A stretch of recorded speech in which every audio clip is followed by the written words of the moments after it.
in a sleep mode. Can I try it again? Good afternoon, everybody. That sounds better. As we've been informed, the last 10 minutes are for questions, so we would delve right away into the topic. It's a pretty vast topic. We don't know where to start and where to stop, but we will try our level best to stick to what the organizers have asked us. It's about digital transformation, not about the HR part of it. We'll still come to that later. I like the practical definition of digital transformation provided by Deloitte. It goes like this. According to Deloitte, digital transformation is all about becoming a digital enterprise, an organization that uses technology to continuously evolve all aspects of its business model, what it offers, how it interacts with customers, and how it operates. As technology evolves, so should your business. I'll just repeat it again. Digital transformation is all about becoming a digital enterprise, an organization that uses technology to continuously evolve all aspects of its business model, what it offers, how it interacts with customers, and how it operates. As technology evolves, so should your business. The whole conversation that we have today would be centering around HR digital transformation, not as a standby by itself, but more of how does it connect with the business that we do? Because we always have a tendency to believe that everything that we do as far as HR is concerned is a law by itself. And that's not very unusual, because if you ask an engineer, they also believe that whatever they do is the be all and end all of everything. Remember, all of these tools are used to make life easy, or to make businesses profitable, or to ensure that businesses achieve its strategic objectives. So most of the discussion would be around how does HR transformation deliver the goods as far as the business is concerned. To begin with, we will start with what exactly is HR digital transformation. So we'll have the first question to Preeti, and then Santanu would also answer the same question. What is HR digital transformation, and what are the key elements involved in an HR digital transformation?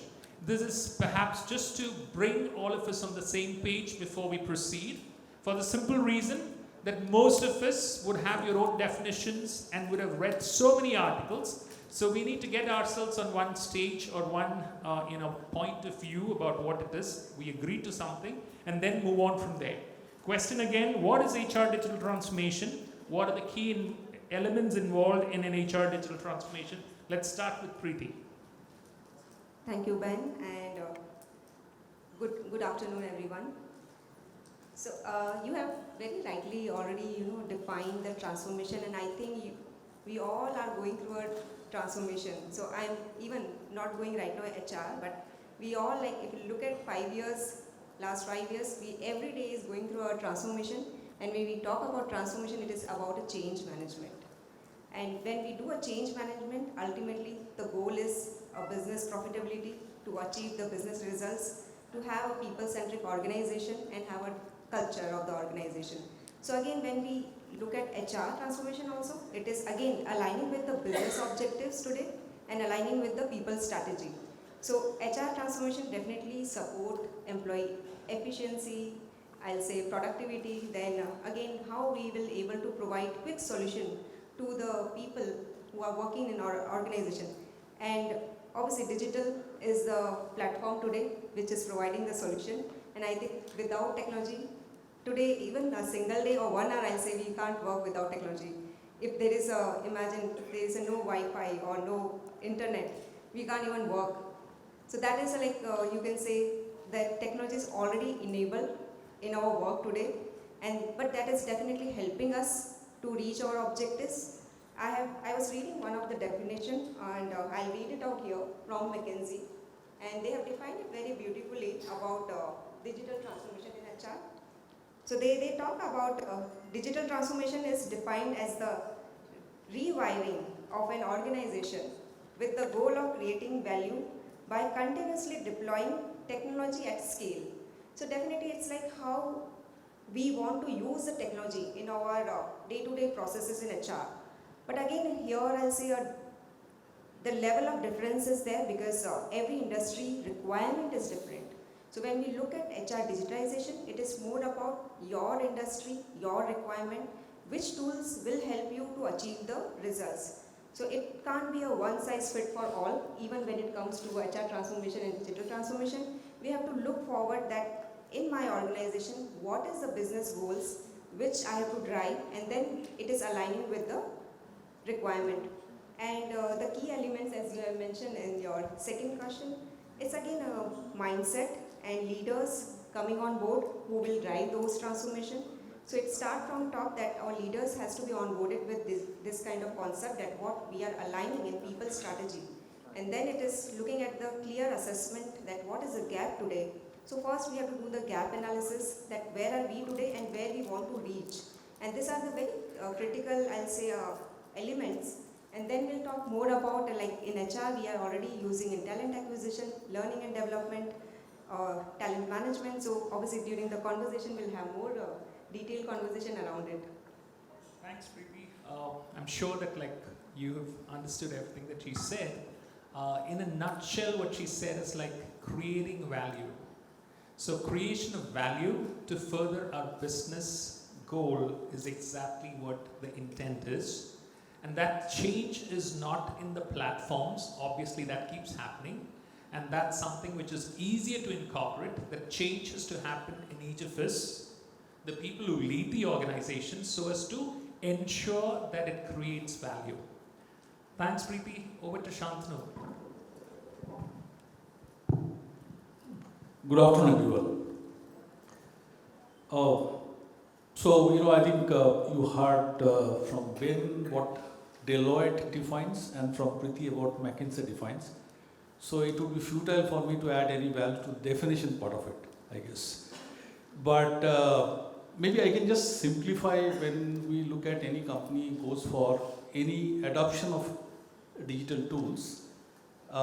Typically, there are 2 or 3 elements people look for. One, of course, is process efficiency. So when you do that, you definitely want that by adopting some tools, it will really help your process to become more efficient.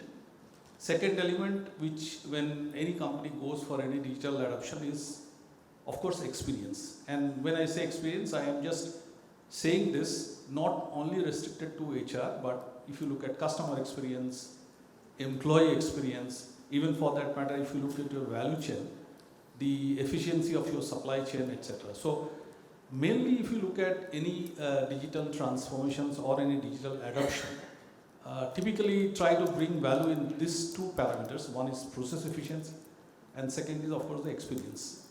Now probably the points about what are the different elements of digital transformation are not talked much about it. So for me, I would classify that into 3 or 4 parameters. So, I had worked with multiple different companies, and those companies have also implemented different digital tools in different processes at different point of time. And one of the observations is that many times we just go with the flow. So suppose some company wants to adopt a digital tool, they would really like to benchmark and get the best tool in the world to be procured without even realizing that what's the context, what do we really need from the tool, what's the scope which you're looking for, and at the time of implementation they realize that probably it's not going to serve my purpose. So it's very important for any digital adoptions first to identify that what's the scope, what do we want to do with that tool before we just go and jump on the bandwagon to decide that what tool to procure. So that's one or other first element. Second element, of course, I think Preeti touched upon slightly on this. It's a change process. It's a big change process, and therefore, especially companies which are in the manufacturing domain, it's very, very important to understand that what's the maturity level of our organizations when we are going to adopt any tool, and how much we are willing to really utilize that tool. So there are many companies which I've seen where I worked, or probably I know them, is that that they spend a fortune about buying a tool, and ultimately, instead of helping a decision maker, it has become almost like a data bank. So it's a pity, and therefore it's very, very important to understand and get the buy-in from the top management that how much we are going to utilize that tool. And if that is required to be done, it's very important that we do a culture gap analysis and get a clear buy-in and the conviction that users really want it. So that's the second part of it. Third element is, of course, I think it's becoming more recent.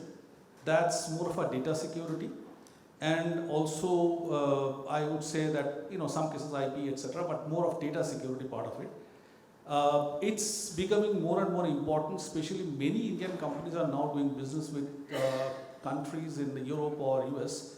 So it's very, very important that how do we manage, especially the personal data. So that's also the third element one needs to really consider when they start on a journey of the digital transformations.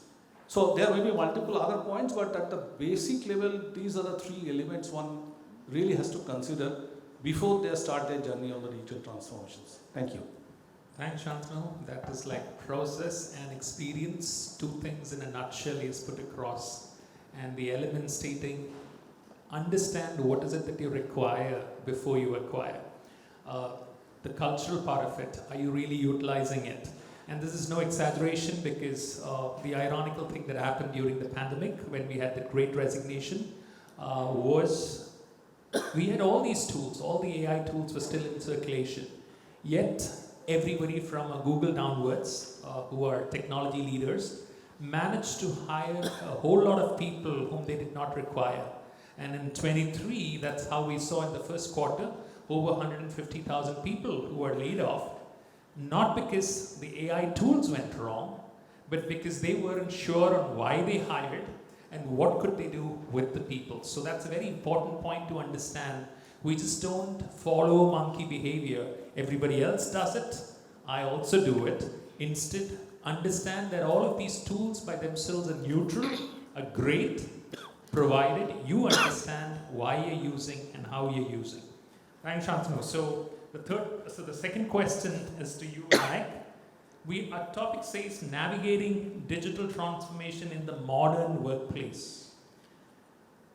Where does it lie? When I say it, HR transformation, lie in the order of pecking in the trends driving the future of a modern workplace. I hope the question is clear. We say that digital transformation in the modern workplace, what or where does it lie in the order of pecking? The HR transformation so as to drive the future of a modern workplace. Hello. So the first question is where does it lie? Definitely it lies in the top quartile if you talk about the HR digital transformation. And the reason being, if you talk about the overall business environment and also the personal environment where we are operating, the technology is becoming the center point for each and everything we are doing. So a lot of business processes are getting digitalized, and a lot of products also nowadays are smart products. If I talk about being a part of manufacturing company, the kind of digitization initiatives we are doing across the organization are huge. And HR digitization should be complementing the business, because that's how the business leaders are expecting. If I go to my business leader for anything, so he asks a lot of questions around the data, a lot of questions around the analysis we do, let it be any policy we are revamping or any decision making we are doing. So it is very, very important for HR to work on digital transformation. Reason being, the businesses, all the processes are digitized, the technology is evolving on regular basis, and we can't keep ourselves behind. So that is important. Also, the other thing is the kind of talent we are getting right now. So typically they are our customers, and also the business is our customers, and both of them are in need of, or they are looking for digitization. So that is something, these are two areas which will definitely important where we need to focus on, because when we talk about modern work space, definitely business and the kind of talent we are getting at this moment of time, digitization plays a very pivotal role. That's what I feel. Thanks, Vinayak. So you heard that from Vinayak explaining why it is important that if we have to proceed in digital transformation, why the HR part of it is all important, because it's all about people, be it talent, be it customer, all about people. The rest of them are tools which evolve, and the time and again the same thing comes in to say evolution of tools are easier because that's progressive, while when it comes to people it need not be so. So that's the reason why the HR plays an important role in ensuring that everything that you do makes a change in the people. It could be for the process, it could be for the experience, but ultimately it's all about getting it right with the people involved. Coming to the third question, this question is to Rahul. What is the impact of HR digital transformation on aligning or helping in achieving the business goals of the organization? Can you provide an example to explain this? Again, the question, what is the impact of HR digital transformation on aligning or helping in achieving the business goals of the organization? Very intelligent questions. Good afternoon to everyone. My name is Rahul. I've seen a couple of HR MS softwares or HR digital transformation are going in silos. Okay, they are not linked with the organization, and that's the reason, as correctly narrated by Vinayak, lot of questions are raised by top management, and then we could or we could not able to answer few of them. Now, this is the point where I wanted to bring the attention that unless HRMS or whatever is the software or HR digital transformation is not connected with the business, it will work in silos only. Okay, let's understand the perspective first. If you see the economy in the Gulf a few decades back, it was basically led by the crude oil, something like this. Now in this era, it is the whole economy in the world is led by the data, and everything is revolving around the data. And then we are one of them, like, who are managing with the data.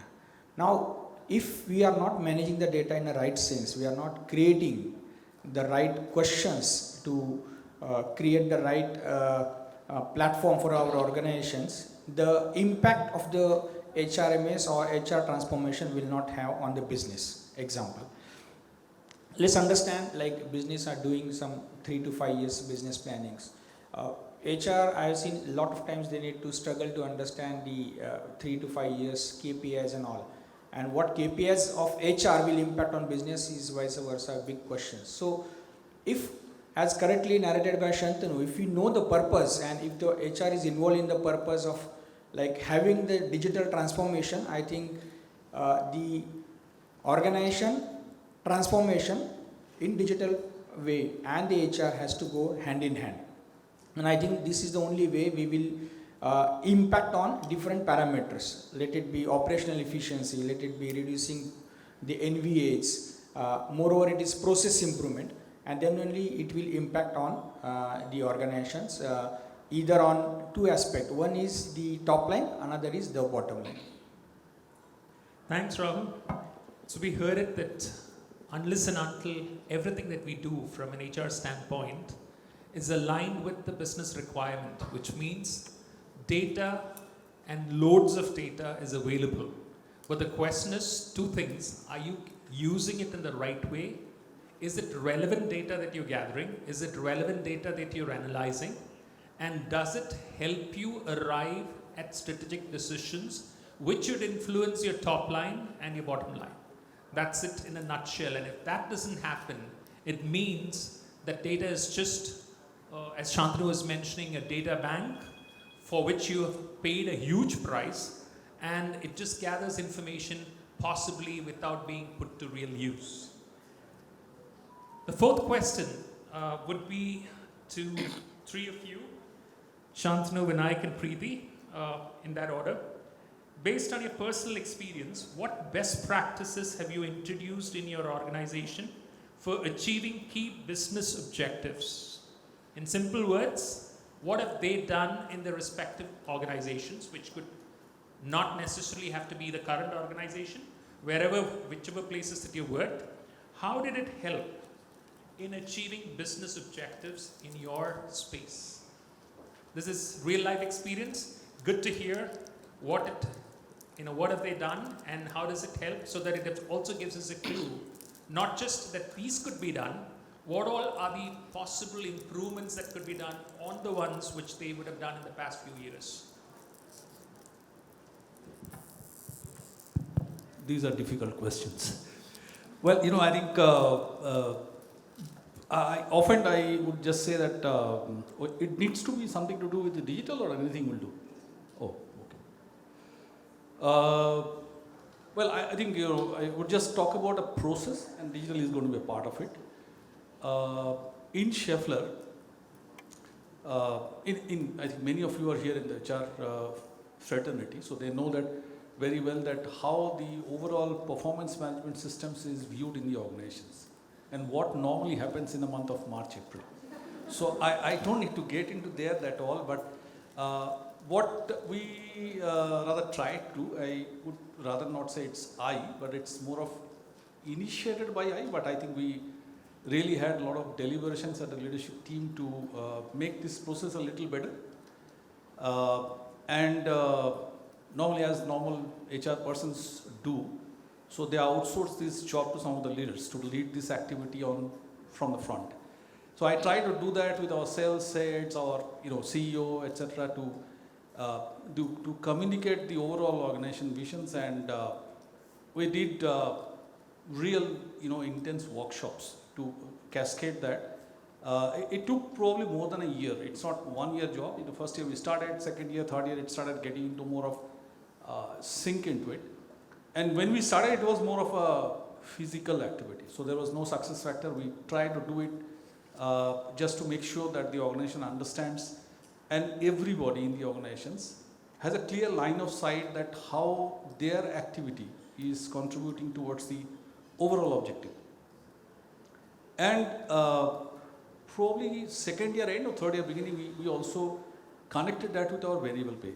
So normally, merit increment is something which, philosophically, I would say that we try to demarcate with your regular targets, because then it becomes almost like a negotiations in most of the times. So these targets are connected with the variable pay. So that's the whole process we started, and we ended over a period of 3.5 years time. And then globally, there were the decisions to introduce success factor.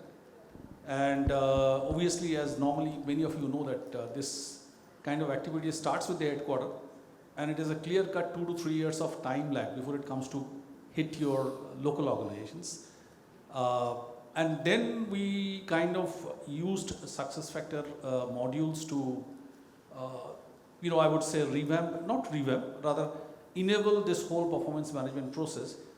This, in a way, helped big time in terms of two things. One, of course, is transparency. Number two is that many of you probably have heard and used this agile performance management system. So we also have used this success factor tool to make it an ongoing process instead of a yearly process, ongoing process, because there is a option of check-in, so it gets recorded, and it is applicable for both employee as well as his manager. So either way, the whole process and the concept was rather made much better with the introduction of digital tool. And I just left Schaeffler a few weeks back, rather few days back, and it's still not 2 weeks now. I left in a place where we started utilizing those data points for more of a talent management decisions. So that's a journey which we have gone through. If that's what you're looking for, thank you very much.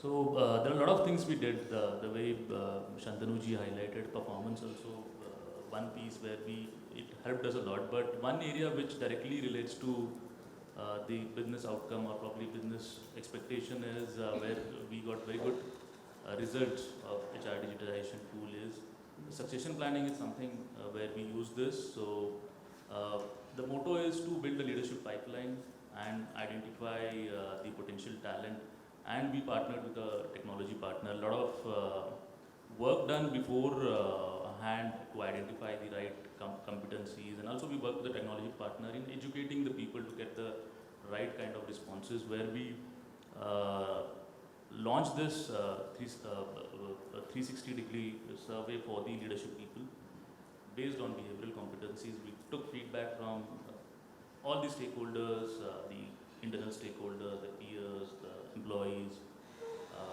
the external customers also. We have taken feedback, and also from the managers wherever there is a matrix reporting. So all that we did, and it was an extensive exercise at a leadership level, and the results which we got were very surprising, and which helped us to take a right decision, and also to focus on certain individuals. And there were certain individuals we identified that they are definitely probably not fit for the future roles, but they are good at what they are doing. And also there are certain individuals came as a surprise. So a lot of intervention we could able to plan based on that exercise. The good thing which we did is we partnered with the right technology partner, and also a lot of work we did before launching this exercise, educating people, building awareness around why we are doing this. There is a lot of insecurity when because there is always a human aspect into it. Ultimately, people who are responding are humans, so we need to be very clear why we are doing this. It is nowhere linked with their performance and all that stuff, but it definitely helped us to identify individuals who we can say they'll be the future leaders, or where we can have we focus on them and we can develop them. So it is this exercise, I would say there are many things we did in organization, but this is one thing is stand out, and directly we can link it with the business expectations. Thanks. Thanks, Vinayak. Yes, Preeti.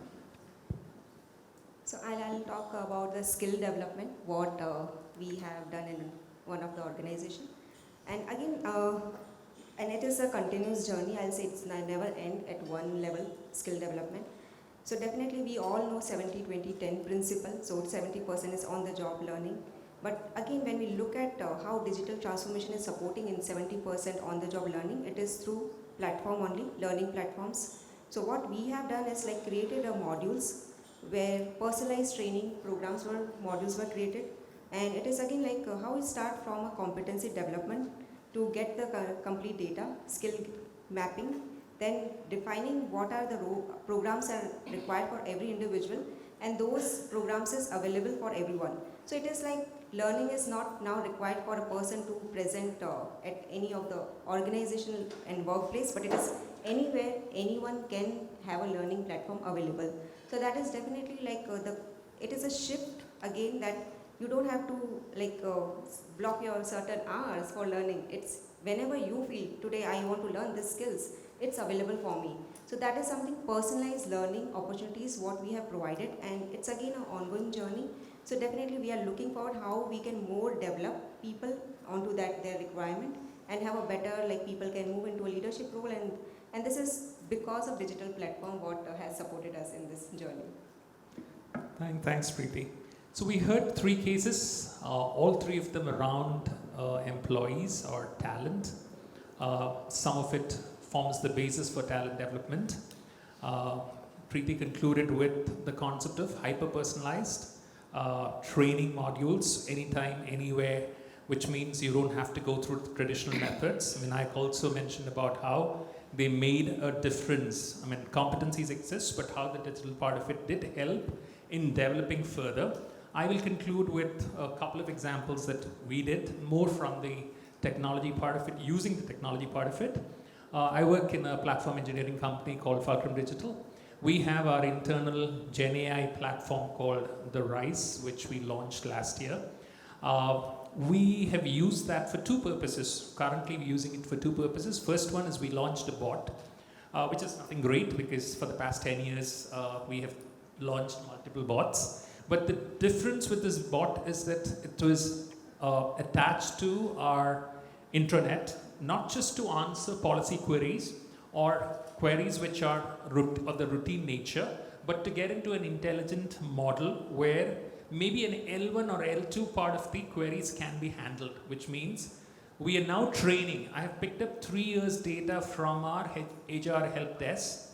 Whatever has been done physically by our HR employees, they have given answers. They used to take a 48-hour SLA and write the answers for that, like depending on a case-to-case basis. So 3 years data now is being fed into the system, and the bot is being trained, wherein the bot can now intelligently identify if a employee is chatting from UK, is he chatting from Brazil, or is he chatting from India, and what would be the personalized answer that would be given based on whatever training or whatever has evolved over the past 3 years. So this is one thing that we are working on currently. The bot is out, the training is on. The second part of it is we are working on our EVP, and we are using the same platform to look at past 3 to 4 years data to understand what are the top attracting elements in our organization from data, and what are the top attrition reasons, and what is the perception of our people based on our data, which is our engagement surveys and so on, including Great Place to Work and so on, whatever we have. Plus, all of this analyzing to understand where do we stand as an organization to get the maximum participation. Usually traditionally we do for EVP, we use FGDs, or what do you call a focus group discussions with the representative group, and that is the traditional way of doing it. We're trying or experimenting with a new method to encompass as much data as possible using our Gen AI platform, so that we get a better picture of what comes in. I don't know what the results would be, so it would be too early to say that it is good or bad, but these are just 2 applications that we are working on currently. One of them is on the way, the other one is in the process. It has to come out in the next 3 months. So that's like some of the examples that we spoke, and all the examples that you heard, I'm sure that some of you would have tried at one point of time or the other. The question is more about how do we get into the next level? What is it as far as the future is concerned, and so on. And we will come to that question later, but we just have to rush through the questions because I guess we don't have the time. Yes. So the next question is what are the key benefits of HR digital transformation for the organization, for the HR as a function? Okay, 2 questions clubbed into one. It is actually 2 different questions intended for 2 people each, but as we are running short of, okay. Well, I thought it's still 1, no? Okay, fine. So maybe just one of you can pick it up. What do you think are the key benefits? Without explanation, just a line or 2. Or maybe a pointer. Maybe I will give something which I have done as an experiment. HR always work as a proactive, I heard, but then I think we need to be anticipatory. So what I did is process mapping, anything which remove the NVAs is always better, and that's a part of the digital transformation. What example I'm trying to tell you is that are you really mapping the competitions in terms of understanding the talent your competition is having, and in case of any potential attrition, don't wait for something which will come. So let's have there are a couple of players in the market who are using AI tools and to map the market in terms of key competencies, key profiles, niche profiles which are there. So always I think this is one example I tap on. Another is technology. What kind of hiring is going on in competition? Okay, let it be IC to EV to hydrogen, and what kind of setup they require. So this also gives additional kind of information to our analytics. I'm fetching people from whom, which all organizations, and I'm losing to which all organizations. So this will also be useful in terms of policy benchmarking and all. But I think these are the quick answers. Good. I know that it's time for, yes, Preeti. I just want to add one point here. So, because there we are using AI, that is mentoring program. All of you are very much familiar with mentoring program, and it's we are running in the organization from so many years. But what we have started with using AI technology now is the platform is matching the mentee and the mentor, and based on the inputs provided by a mentee and a mentor. So that's again like where AI is taking a decision who is the right mentor for yourself, for a mentee. So that is something, just a quick example I wanted to highlight, and it's a benefit of again having this digital transformation. Wow, I guess now mentors also have to be on the feet, because it's AI who's going to tell who's the right person. That's a good move, and good from what Rahul mentioned too. I'll just conclude with one last question, because what are the key challenges that we as HR professionals get into when we successfully try implementing a HR digital transformation program? And I would request Rahul to answer that, because that would cover possibly one of the major challenges. There are a number of challenges, but at least one of the major challenges that you would cover, and then would like to open the floor for questions. And whatever the other questions that are, I'm sure that some of it would come from your questions, and we'll try to answer that as it goes. So for digital transformation, I think there are a couple of 3 to 4 challenges I have jotted down. One is always a resistance for a change. Every management always asks what is the KPI you are going to show me after implementation of XYZ amount, and that's a important business case we need to prepare. Second is we all are having internal systems also. So how that new software is again integrating from a back end in terms of communication, and not only within HR but also within a different business function, so that it is important to sync the data and to analyze the data is one of the challenge. Measuring the success of the digital transformation is something which is very, very important, and that's the reason what Santanu narrated is purpose of doing the digital transformation is very, very important. And last, my favorite point is data security and the privacy.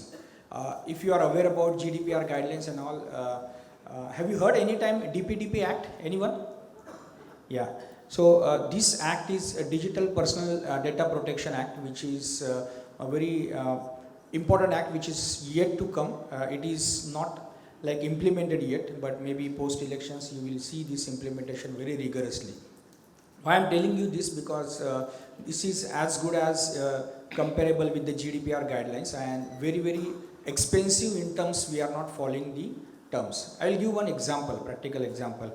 If you are aware about the Aadhaar case, there were a lot of even Justice Puttaswamy also challenged the authenticity and privacy of the Aadhaar card, and that's how 2017 they filed the PIL case in Supreme Court, and then Supreme Court has given very clear directions that right to privacy is a fundamental right, and that's how we need to protect, because we as a HR are managing so much personal data of our employee in terms of a lot of things there: medical insurance, family, individual information, salary, past experience and all.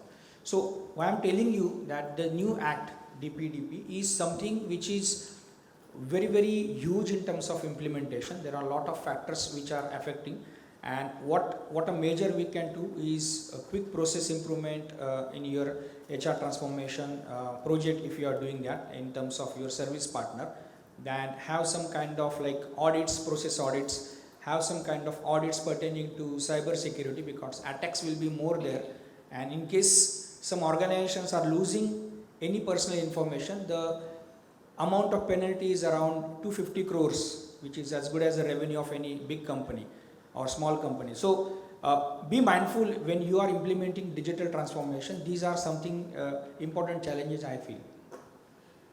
Thanks, Rahul.